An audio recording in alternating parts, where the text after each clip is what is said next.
So I really like thinking about like the origins of life because I feel like it's a problem that we could solve. It's not like the Big Bang in a sense, like nobody can ever like go back that far to sort of like figure out what's going on. I actually feel like origins of life is something like scientists could actually like figure out. So I really like thinking about it. So this lecture is, and I think it's, thinking about origins of life is really relevant to biotechnology because again, all the focus has been on like building stuff. And so thinking about how life might have evolved is sort of making you rigorously think through, okay, like what are the reagents? What would have to happen for them to like come together in a way where now we have life? So I like thinking about origins of life, but at the same time, it's also like a really difficult topic because you have to know like so many different fields to be able to understand the literature. You have to know evolutionary thought, you have to know chemistry, and it's not actually just chemistry, like most of the chemistry that we've been talking about is organic or biochemistry. You also have to know inorganic chemistry for origins of life because like there's a point at which like inorganic chemistry somehow becomes biochemistry. So you have to know like two different kinds of chemistries. You have to know biology. So it's like to really understand it, of course nobody understands it, otherwise like it would be figured out. And it's a difficult thing to think about. So I like to think about it. It's a good topic for an open lecture, and I kind of want to do like a couple series on it. Okay. So why does life exist? There's kind of like a simple, just logical argument, which they call the law of the stable. What do you think that would be?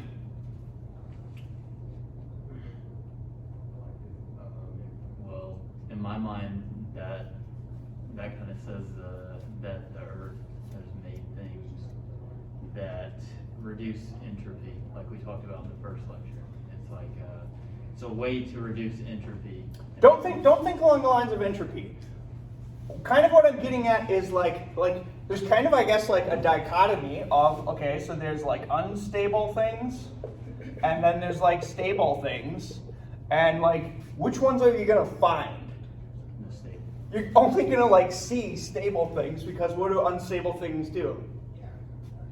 They fall apart, they break apart. So like you're never even gonna see unstable things. So just like the idea of like, well, why do things exist? The only things that do exist are stable things, okay? So that's the law of the stable. And would you agree with this, that more stable things will persist? Like more stable things. So if there was 1 and 2 things, and they were both stable, but 2 was more stable than 1, this one's going to be around longer than this one, right?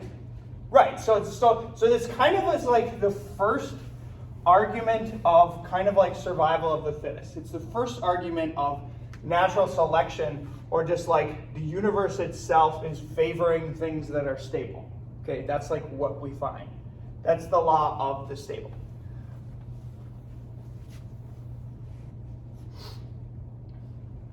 Another way to view this is robust systems exist. So like why does life exist? It's become stable and it's a robust system. To me, like as simple as that. Okay, so let's talk about robustness. What would you describe as like robustness? So robustness I'm using is kind of like contributing to stability. Like what makes things robust? Complexity. Does complexity make things robust? Usually, isn't there like the saying, whatever's guaranteed to, or whatever, like the longer there's a chain of things that have to happen, the more complex something is, the more likely it is to fall apart. That's actually like entropy, kind of.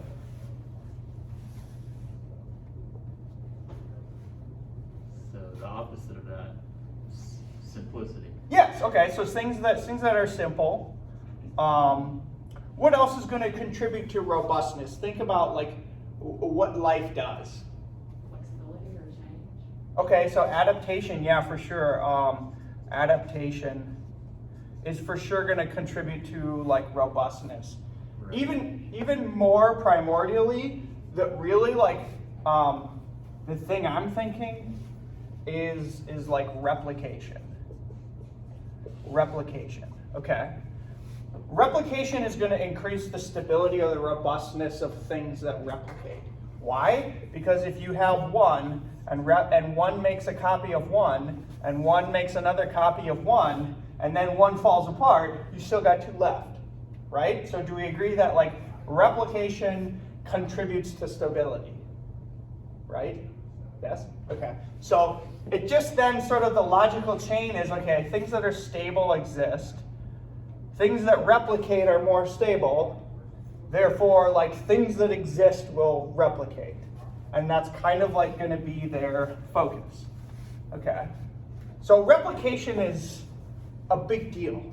And no matter what you think about, like, again, like no matter what you think about the origins of life or the beginning of the universe, like we can all see that organisms replicate. And we can all see that replication is important for biology. Okay. So what is replicating in biological organisms? Cell division? Is that what you mean? Cells replicate, okay, but like why do cells replicate? What are they actually like spreading? What? Yeah, they're passing their DNA. It's really like the genes, the DNA. So it's the DNA or the code, the information. That's what's replicating. Okay. Cells live and they die, but what gets passed on? It's the DNA. Proteins get made and fall apart. What gets passed on? It's the DNA. And the DNA can code for new proteins. But what is eternal? Or not eternal, but what is like very long living? It's the DNA because it replicates. But more basally is the idea that it wouldn't have to be DNA. The idea is it's a code, it's information. And there are hypotheses, which we're going to talk about later, where code could also be RNA. Or code could also be composed in some arrangement of like molecules. So you don't have to view early replication of DNA as the key factor. It could also be RNA, it could be components of molecules together, but the important point is replication of information. Okay. And this idea, this replication of information, is kind of like a key to understanding the selfish gene. Okay, so today's lecture we're going to talk a lot about this like selfish gene theory, and I kind of want to like expound on it. Because at a surface level, it doesn't really seem that important. But when you understand it more and more and more, you see sort of the importance of it and you see how interesting it is. So let's talk about this.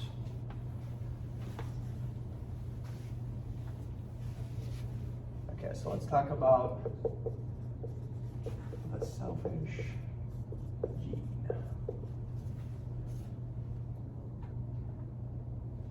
Who can try to summarize it for me? What is this theory?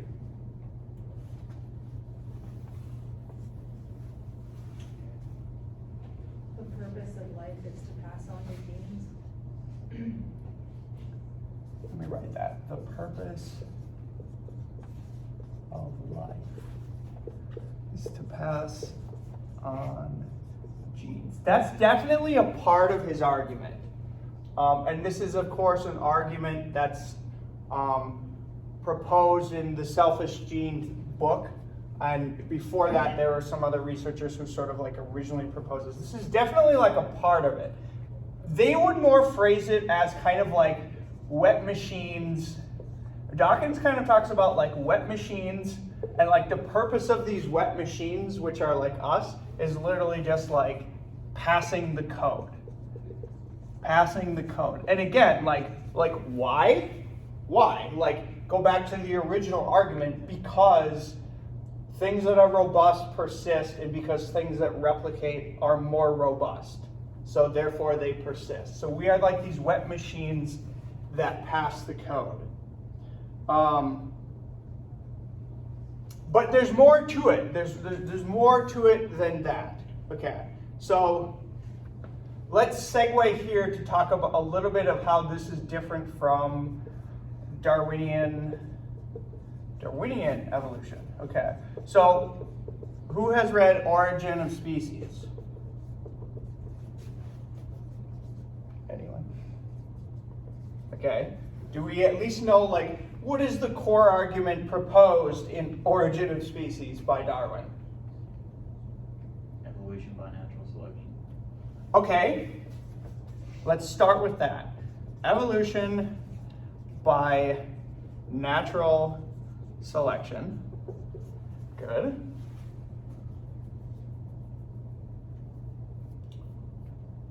But he kind of, like, if you read it, like, he's kind of talking about something more specific, right? Like, what's the title? So he's trying to figure out, like, okay, how do new species arise, right? Like, and so his core argument is that new species arise. So new species, new things arise by evolution. And that's kind of like a packed word. Like, what is evolution? Like, he means something very, very specific when he says evolution. It's basically speciation. I mean, No, evolution is not always speciation. You and me are changing our DNA when we pass to our next generation, but our next generation is still the same species. So evolution happens generation to generation. It's not defined by speciation. But Darwin is certainly focused and interested on how new species arise. But what does evolution mean? Like, how would you actually say, like, what is evolution? Like evolving. Evolving, okay, so like, you mean like changing? You're adapting. Wait, I didn't hear that. Wait, Andy, what did you say? You're adapting and evolving. Evolving, okay, so from that I kind of gleaned changing. Yep. What? I said mutating. Mutating, yeah, okay. That is key. That's key to Darwin's argument, is what this actually means, evolution, is tiny changes. Like the smallest change, okay? The smallest change over long time periods, meaning like millions of years, change something a little bit every year over millions of years, that will lead to new species. Okay, so a lot of times people they haven't read it, and so they don't get that he's saying this. This is what evolution means. It's tiny changes over long periods of time. And the rest of the book is literally just like cases where he says, look at this in nature. This is evidence for this. That's literally like the rest of the book. Why is it important? Because it allows for species to adapt to their surroundings and not become. Yeah, that would be one. Like, it's definitely like an explanation for how species change. Although, like, adaptation is more like to the organism or on the population level. It's not, adaptation happens real fast. You know what I mean? Like, new species doesn't happen that fast. So people kind of confuse adaptation and evolution. Adaptation, it can be behavioral. It could be you literally like change your mind and you like do something different. That's not necessarily a change in your DNA that's leading to a new species. So, But does it mean that the code is plastic, basically? Like, well, the code's definitely plastic, yeah. So that's a good way to look at it. Although here's the point I'm kind of sort of pointing to, and you bring it up when you say code. Darwin had no idea about like code, no idea about that like at all. Okay, so if you read Origins, there's nothing about code. Okay, like that was before that time. But it does sort of point to, if I was to say like, why is this important? It does point out an explanation for how complexity can arise from a simple thing. Like, how do you get complex things from simple systems? Well, if you just change a tiny, tiny element and you add huge timescales, which is what evolution is, you can get complexity. Okay, and there's all kinds of examples of this in computer science.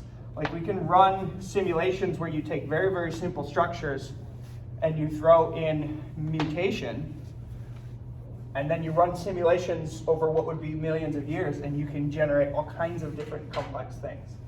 Okay, so the reason I bring up Darwin's theory is because the selfish gene is like a further specification of Darwin's theory and sort of elaborating things.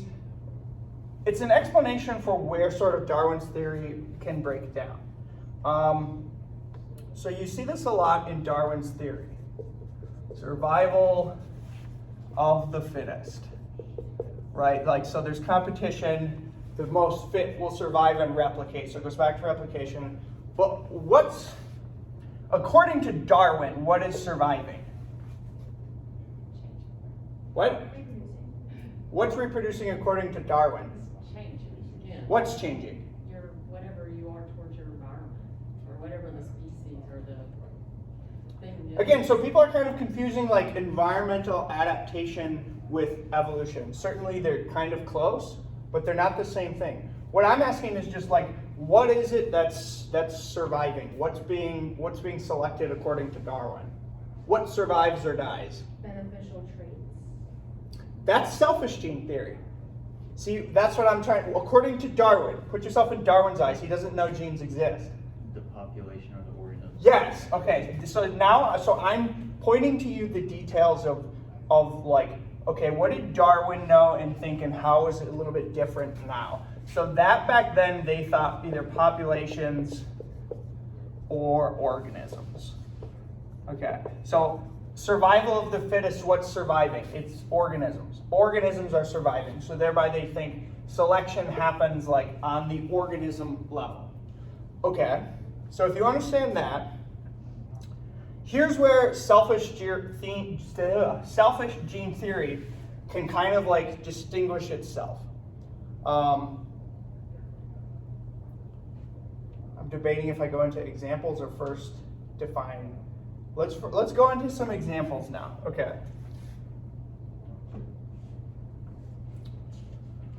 Let's talk about altruism. What is altruism? It's cohesive behavior, essentially, or it's like where one individual sacrifices for the group behavior. Yes, it's okay. So where's my definition of it? Helping others at your own expense. So you help somebody else and it hurts you. That's actually that's the biological definition of altruism. And we see altruistic behavior in nature. You can find all kinds of examples of it. How can Darwin's theory, survival of the fittest, of organisms, explain altruism? Why would an organism kill itself to help another organism if Darwin's theory is true? Right? Like, does that disprove Darwin's theory? Yes.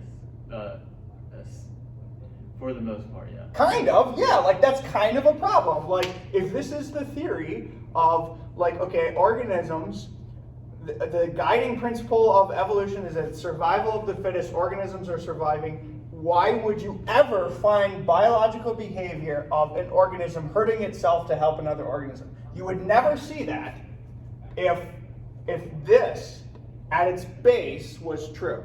Okay? So there's sort of like a specification. Okay?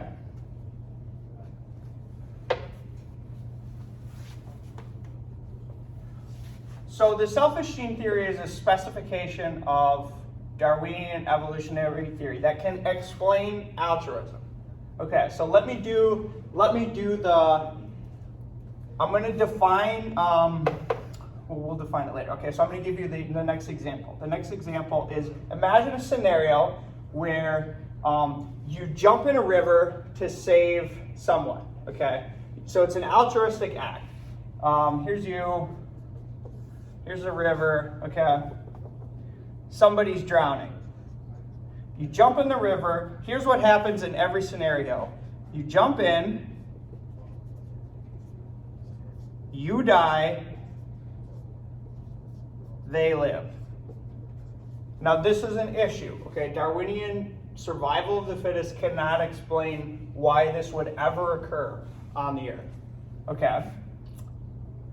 Now let me ask you a question. If this was a clone of you, it was you, it was a copy of yourself, would you jump in to save yourself? It's essentially saying, would you save yourself? Yes? Yes, you would, okay, so you would save yourself. Yes, you would save yourself. If it was your sister, would you jump in the river to save your sister, knowing that you will die? There's two of them.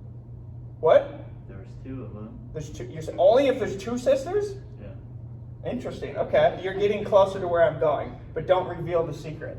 You guys, for the most part, most people would. Most people would jump in to save their sister. What about your cousin? Maybe, if you like your cousin. What about, like, Fred down the road? Yeah? So your premise is, you don't know when you're jumping in the river that you're going to die. So I'm asking you, I'm saying you, in this case, you know. Okay, maybe a better example would be somebody points a gun at you and says, like, I'm going to shoot you unless, like... you don't know if they're going to. Okay, so you're saying, like, okay, there might be some probability. So I'm saying in nature, nothing purposely commits suicide. They're just taking a risk. Okay, but that still doesn't defeat the argument that I'm trying to point out. The argument that I'm trying to point out, let me enumerate it specifically, is as the relation to you decreases, you're less and less likely to jump in that river. Imagine it was an ant. Are you going to jump in the river to save an ant? Not an ant like my aunt, like an ant like an insect. Like, are you going to jump in the river to save an ant? No, you're not. And that's because the genetic content from the ant to you is very great. And so what you'll notice is as you look at this pattern, you're more likely to jump in the river to save creatures that are genetically closer to you. What? Some people would like jump in to save a puppy. Those people won't, okay, and a puppy, that's true, that's definitely true. And a puppy, if you look at genetic content, is pretty close to Fred next door. It's further away from an ant. And it's further away from a banana. Puppies are vertebrates. They are mammals. Puppies are pretty close to us. So, that just fits the pattern. That just fits the pattern that you are more likely to jump in to save creatures that share more of your genetic content. Okay? So, why can the selfish gene explain this? Well, if you sequence the genomes of these things, and you type out their genetic code, it will follow this pattern, okay? The things that you will jump in for and kill yourself for, the things that you will commit altruistic behaviors for, are closer to you in their code than things that you will not jump in for, okay? So essentially what this is saying, and this is there's a term for this, okay? There's a term in biology for this. It's called kin selection. Kin selection. Behaviors that can hurt yourself can be selected for if the genetic content between what you're saving is close to you. So now imagine the scenario thinking at the gene level. Okay, so imagine this is you.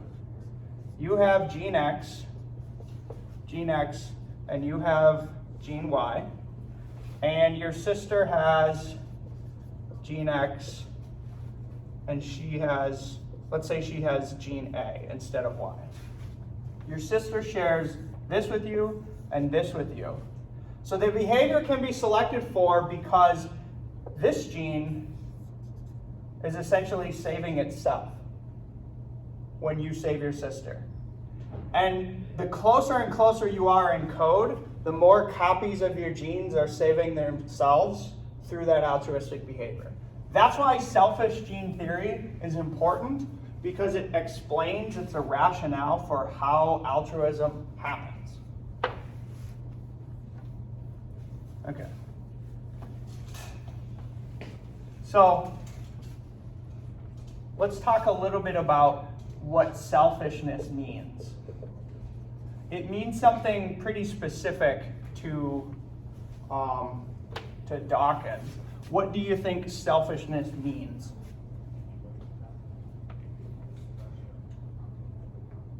Another question. Yep. So, if genes were truly selfish, wouldn't they want to save all of them rather than saving some of them in another person? Well, okay, so I'm not sure what you're saying. So imagine if you, like I said, if a person has gene X and they have gene Y and they have gene Z, does gene X care about gene Y? No, but there's 3 of them wanting to stay alive. So Right, so sometimes they can organize themselves in sort of the survival machine in a pattern that will help them all survive better. And in that case, they would want to essentially maintain the robustness of the system. But I'm asking at an individual level, does this gene really care about gene Y? Let me ask a different question. If gene X, and we're all kind of like abstracting because genes don't care, right? But imagine there was a different combination, gene A,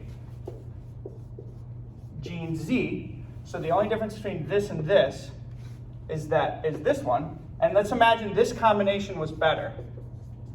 Would gene X prefer to switch that for that? No, because it wouldn't know. No, it wouldn't know, because you could make both of these. So when you say no, of course they don't know, but you could make both of these copies. You could make both of these organisms could exist in a population, and if this one was better, this one would produce more offspring. And so this one would die out. So the point that I'm making is, you asked, does gene X, you said gene X should care about the other genes because they're like with it in the survival machine. And I'm saying that it doesn't, because if it could switch that one out for a better gene, it would in an instant. So like, it doesn't care at all about these other genes. It only cares about replicating itself. That wasn't really my question. Okay, so what was your question? So there's like 3 genes wanting to stay alive. Okay. So why would those 3 genes sacrifice itself when the other organism only shares a couple of them? Okay, so I'm not able to enumerate a billion genes, but imagine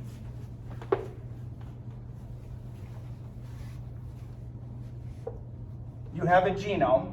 So how many genes are there in a human being? Maybe like 21,000?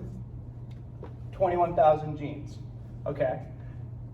And your sister and you probably, so for each gene, there are 2 alleles, okay? And they could be different or they could be the same. Imagine you and your sister share 2998 genes. So imagine you and your sister are only different on 2 genes. 2 genes, okay? Okay? Now you and the ant are different, or imagine you and the ant share 1,000 genes. Again, it goes back to the original point, like, you're more likely to jump in and save this, it's more like you. So I'm saying, like, why would you jump in at all? Just save all your own genes. That's selfishness. And it's a selfish gene. okay, so hang on, why would you jump in at all and save all your own? What if, that's a good question. It's a good question. Why not just not jump in and save all your own? Well, what if you've already reproduced? I have 5 kids. I'm not going to have any more. My sister doesn't have any kids. So my sister's much more likely, so if my sister survives, if sis survives, the genes that I share with her are going to replicate. There's going to be, let's say in her future, she might have 3 kids. So the value of saving my sister is 3 times 2998. Whereas the value of my life, the only value of my life is this. Which one is greater? This one is greater than that one. That's the explanation for why you would jump in and save your sister. Most organisms wouldn't think through that way.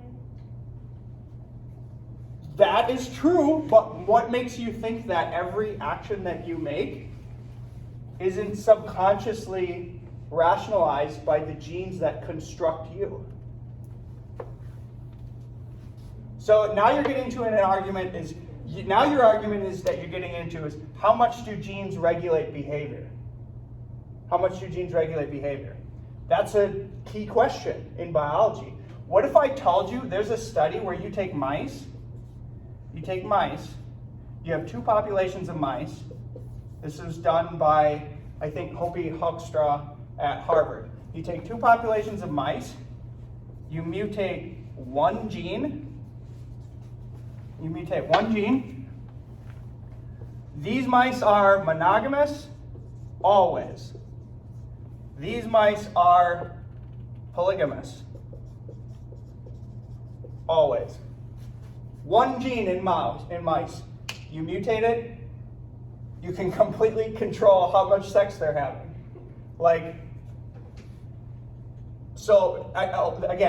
This is a debate. How much do genes regulate behavior? I fall on the side that genes regulate a lot more behavior than what we think. And just because you have a thought process like, oh, should I, nobody's going to think through, well, should I jump through and save my sister? She might have 3 babies or not. What's going to survive? If you have to calculate, if you have a slow calculation that's going to make that calculation, whereas a machine that's going to make that calculation in an instant, which one's going to be more robust? The one that can make the calculation in an instant. So you wouldn't even expect to think through. Do you feel like I have gone at your question appropriately? Yeah. Okay. Let's go back to selfishness. What is selfishness to a gene? Selfishness to a gene is in a decision tree. This is my definition. It's very simple. If you have a decision tree, so I can either choose yes or no. If I have a decision to make, in a decision tree, simply always choose in favor of replicating yourself or those closest to you. That's sort of my definition of selfishness. That's what I think that's what they mean when they say this selfish gene. And so essentially the biology and the behavior of an organism, according to the selfish gene theory, every decision is going to be following this decision tree, if it's correct, is kind of the rationale.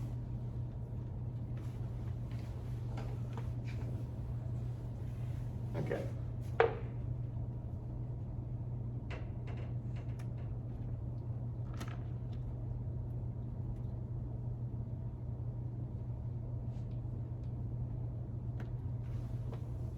How much time do I have left? 15 minutes? Okay, that's just about right. Now let's go through, let's envision a scenario where molecular evolution leads to life. Let's try to envision a scenario. Okay, so stability of chemicals is going to be the first step. Things that are more stable are going to persist. We agree with that? Okay. 2, selection will favor more stability. Right? Agree? Okay.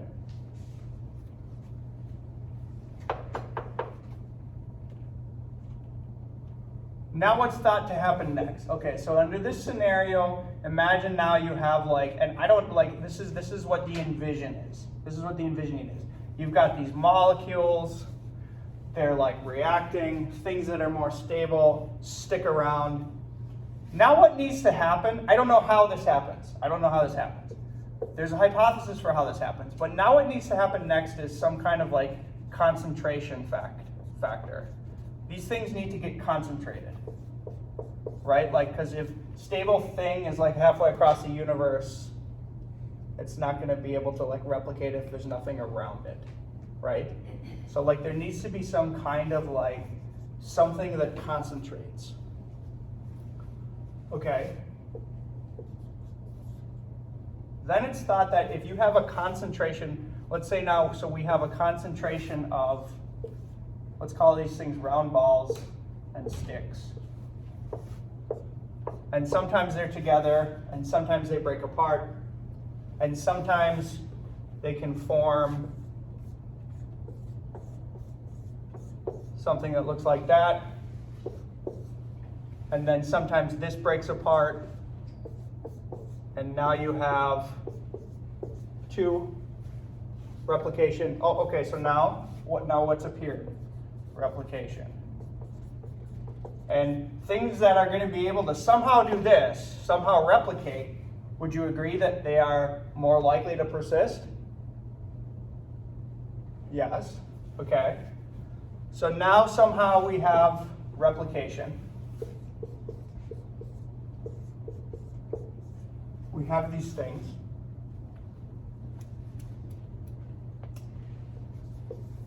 Now we have classical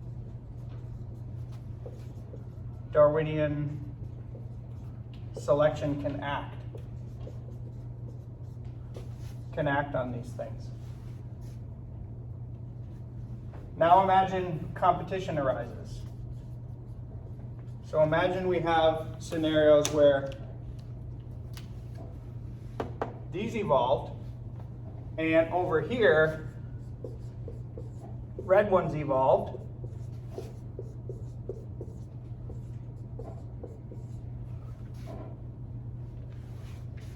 Imagine a scenario where they are competing for little bits that make up, so let's say you take some bits is probably not the right word, but let's just say you get some bits, and bits can make balls. They can either make red balls or black balls. And let's say you have other bits that can come together to make sticks. Now there's competition. These things want these, but these things also want these, right? So now there's competition. Competition is going to sort of like feed in as a positive feedback loop for Darwinian selection. As soon as there's competition, it's going to ramp up evolution. Now imagine a scenario where the black ones evolve a mechanism to attack the red ones. So imagine whatever this thing is, this chemical group, imagine this thing can break these apart into their bits. Which one is going to survive? Which population? Yeah, because these are the only ones that have evolved that, right? Yeah? So these ones are going to break these apart, okay? Break them apart. And then more and more and more black ones are going to exist. And then the thought is that, well, maybe once competition is around, maybe these ones, when that happens, maybe these ones evolve like a shield to protect them from the catalytic effect. And now all of a sudden we have like a bunch of stuff that exists. We have catalysis. What is catalysis? Speeding up reaction. it's like, well, it's enzymes, it's, a catalyst certainly is that. Catalysis is thought, it's like breaking apart things. Unless I'm thinking of the wrong word. But in my mind, it's like reactions that are breaking apart molecules. Like in a cell, catalysis is like breaking apart molecules to take their energy. We've got that now. And now we also have, I think its opposite is like anabolysis, maybe? Somebody fact check me. Like anabolic steroids, what is anabolic? You're building up. So like the opposite of catalysis is like building up. And maybe it's anabolysis, something like that. I don't know, fact check me. But now you have like systems that are constructing things and systems that are breaking down things, and they're competing with each other. And there's going to be an arms race now between molecules, and this whole process we just started with these balls and these sticks, but now they're becoming more and more and more and more complex. So this is sort of like the myth of how it's posited that life begins. This is like the start. And I'm going to go in the next, not in the next lectures, in the next lectures we'll do the data lectures, but in subsequent lectures, I'm going to talk about, okay, this more specifically, this is very abstract thinking about it, and this is what is sort of like outlined in the reading, this sort of like order of events that's thought that might have happened. So read that reading, and then when we go forward, we'll talk about actually like the chemistry of how this could happen. Okay? Any questions? Yep. So for replication, if those were just straight chemicals, for the one where they came together, it would technically be a completely different substance, right? Sure. Well, I mean, if you think that like is carbon linked to carbon, is this different from this? Yes, but they're made of like similar subunits. So breaking it apart would make it a different substance. So wouldn't it want to replicate the same substance rather than breaking it apart to a different substance? It's not replication, it's just integration. No, what you're saying is essentially like, okay, imagine a scenario where A makes B. That would be A makes B, but then B makes A. It's still a feedback loop. It's still a circle where A makes B, and through B, B makes A. Just like DNA replicates and makes proteins, but proteins replicate by replicating the DNA. It's just sort of like the loop. And this is a thought of how that loop, which is crucial, could evolve. It doesn't have to be A replicating A. It could also be A replicating B, which replicates C, which somehow comes back and replicates A. It's just got to be some kind of a cyclic loop. Otherwise it won't work. Nobody knows how it works.